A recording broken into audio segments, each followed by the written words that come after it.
जब राजा दशरथ की चौथी अवस्था चल रही थी, महाराज एक बार देवराज इंद्र के दरबार पर पहुंचे।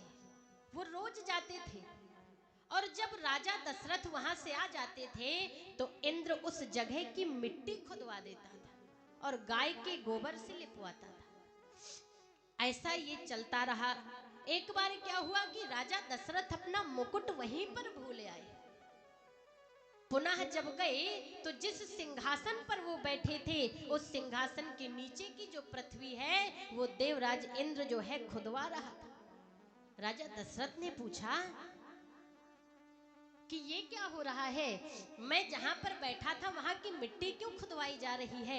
इंद्र ने कहा महाराज क्षमा करना, वहां की मिट्टी इसलिए खुदवाई जा रही है, वो जगह गाय के गोबर से इसलिए लिपवाई जा रही है क्योंकि आपके कोई पुत्र नहीं है और जो निर्वंशी होता है, जिसके कोई पुत्र नहीं होता, उसके बैठने से जगह भी अशुद्ध हो जाती है।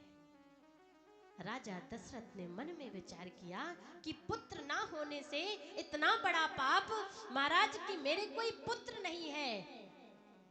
राजा दशरथ वहां से आए। गोस्वामी तुलसीदास जी महाराज लिखते हैं कि एक बार भूपत मन माही भय गिलानी मोरे सुतनाई। भय गिलानी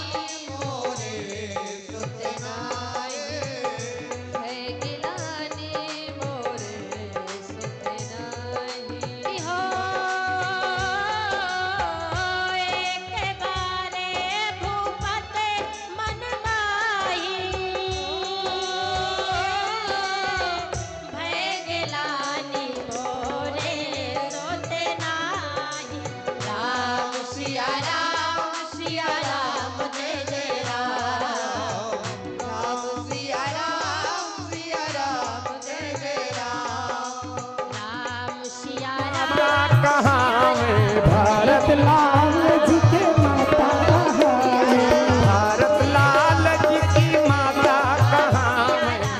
जय जय राम सिया राम, जय जय राम सिया राम, जय जय राम।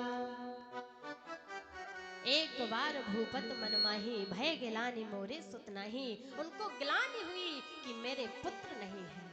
महाराज पुत्र होना अच्छी बात है, लेकिन पुत्र सुपुत्र निकल जाए। मैंने आपको पहले ही बताया था कि इस राम कथा के माध्यम से आपको जीवन जीने की प्रेरणा मिलती है, लेकिन जब पुत्र सुपुत्र निकल जाए, महाराज हमारे भैया भी किसी के पुत्र हैं। घनश्याम भैया जी जो कथा करा रहे हैं, और कथा किस लिए करा रहे हैं, अपनी माताजी सुखदेवी और पिताश्री मैया दीन जी जो इनके माता पिता हैं, उनकी महाराज आत्म कल्याण हेतु उन्होंने ये कथा रखी है। और ऐसे पुत्र जिस माता पिता के हो जाए तो माता पिता का जीवन ही धन्य हो जाए। आजकल जीते जी कोई सेवा नहीं करता महाराज। उनके मोक्ष जाने के बाद कौन कथा कराता है, लेकिन जब पुत्र ऐसे हो तो महाराज उनके जाने के बाद भी माता पिता के कर्ज का हम कभी भी उनके कर्ज को चुका नहीं।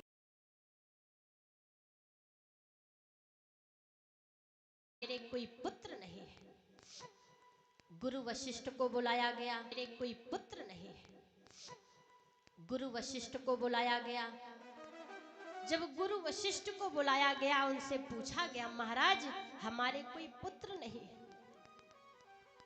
गुरु वशिष्ठ ने कहा राजन आप एक काम करिए कि पुत्र कामिष्टिक यज्ञ कराइए, और यज्ञ से जो भी चर निकलेगा महाराज वो रानियों को खिला देंगे, जिससे रानियां गर्भवती हो जाएंगी और आपके यहाँ पुत्रों का जन्म होगा। महाराज पुत्र कामिष्टिक यज्ञ रखी गई, और जब पुत्र कामिष्टिक यज्ञ रखी गई तो जो उससे चर निकला, जो चर निकला उसको कैसे बांटा गया। महाराज आजकल रानियों में पहले तो नहीं लड़ाई होती थी, पर आजकल होती है कि नहीं होती। महिलाओं में सबसे ज्यादा लड़ाई होती है और देवरानी जेठानी में तो सबसे ज्यादा होती है। और मैंने पहले ही कहा था कि जेठानी का आदर करना, देवरानी से प्यार करना, इन्हीं को समझना है अपनी बहना। लेकिन ये हमने कहा और आप लोगों ने निकाल दिया। हम तो कहते हैं जब तक यहाँ पर बैठे रहोगे आपके समझ में आएगा कि ये कहा है, आज से जाएंगे और जाकर के इसी का पालन करेंगे। पर महाराज जब घर बैठे सासू अम्मा भरी बैठी हैं तो कोई कहाँ तक सहेगा। अब जब उसका चर निकला और चर जब निकला तो उसको कैसे बांटा गया, गोस्वामी तुलसीदास जी महाराज लिख रहे हैं कि अर्ध भाग अर्धे भाग कौशल्या दीन्हा, उभय भाग आधे कर दीन्हा, उभय भागे आधे कर दीन्हा, उभय भागे आधे कर दीन्हा।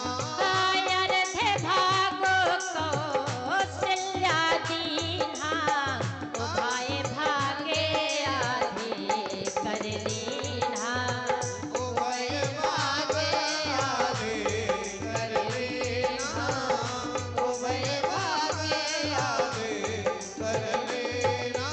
और एक कौशल्या के कई हाथ धर, कौशल्या के कई हाथ धर, एक कौशल्या के कई हाथ धर, कौशल्या के कई हाथ धर, दीन सुमित्रा बने प्रसन्न करे, दीन सुमित्रा बने प्रसन्न करे हो। कौशल्या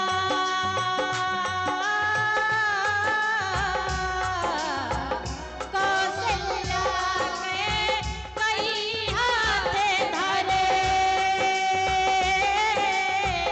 दीन सुमित्रा बने प्रसन्न करे। राम सिया राम जय जय राम, राम सिया राम जय जय राम, राम सिया राम जय जय राम, राम सिया राम जय जय राम।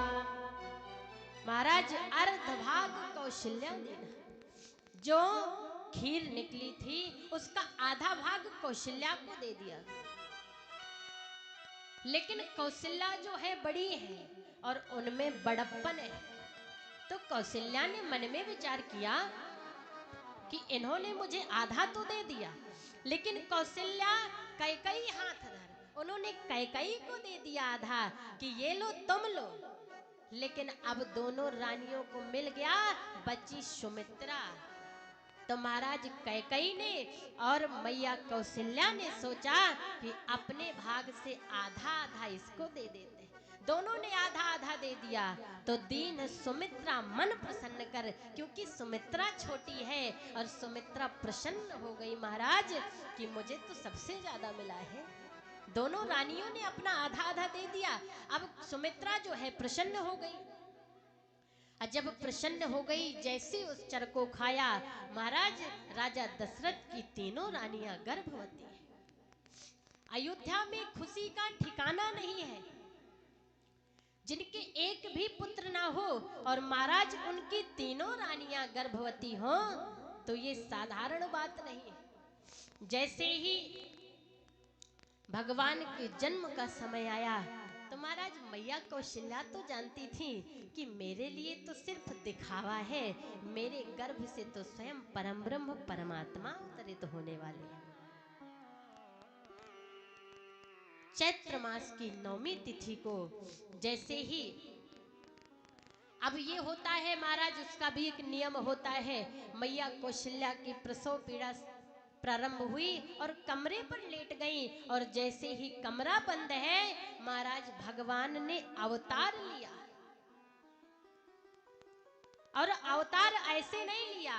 सभी लोग बोलेंगे कि भय प्रगट कृपाला दीन दयाला कौशल्या हितकारी। भय प्रगट कृपाला हितकारी। भय प्रगट कृपाला दीन दयाला कौशल्या हितकारी। भय प्रगट कृपाला दीन दयाला कौशल्या हितकारी। हर सिद्ध महतारी मुनि मनहारी अद्भुत रूप बेचारी। हर सिद्ध महतारी मुनि मनहारी अद्भुत रूप बेचारी। त्रिलोचन अभिरामा तनु घन श्यामा। लोचन अभिरामा तनु घन श्यामा। निज आयुधे भुज चारी। निज आयुधे भुज चारी। भूषण वन माला नयन विशाला शोभा शेंदु खरारी। भूषण अभिरामा नयन विशाला शोभा शेंदु खरारी। कहीं दुई कर जोरिया स्तुति तोरी यही विधि करऊ अनंता।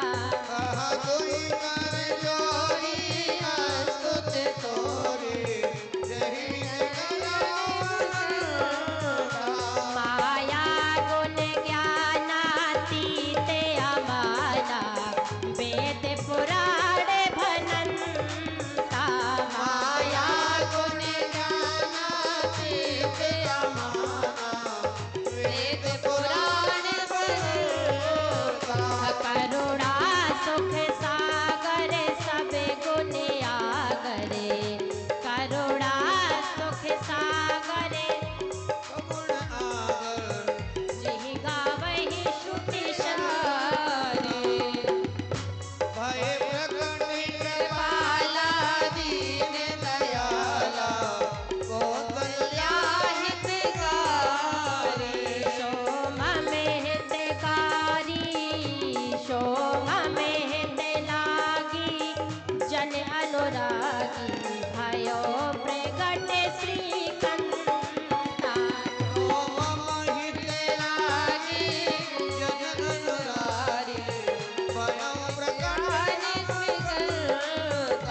ब्रह्मांड निकाया निर्मित माया। ब्रह्मांड निकाया निर्मित माया। रोम रोम प्रतिवेद कहे मन और सोमासी।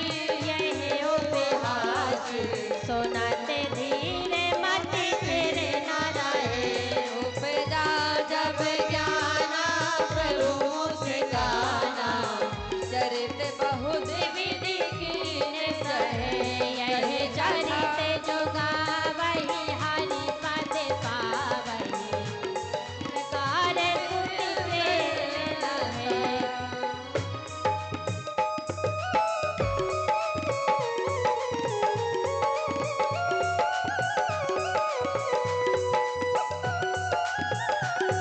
हरि बोल।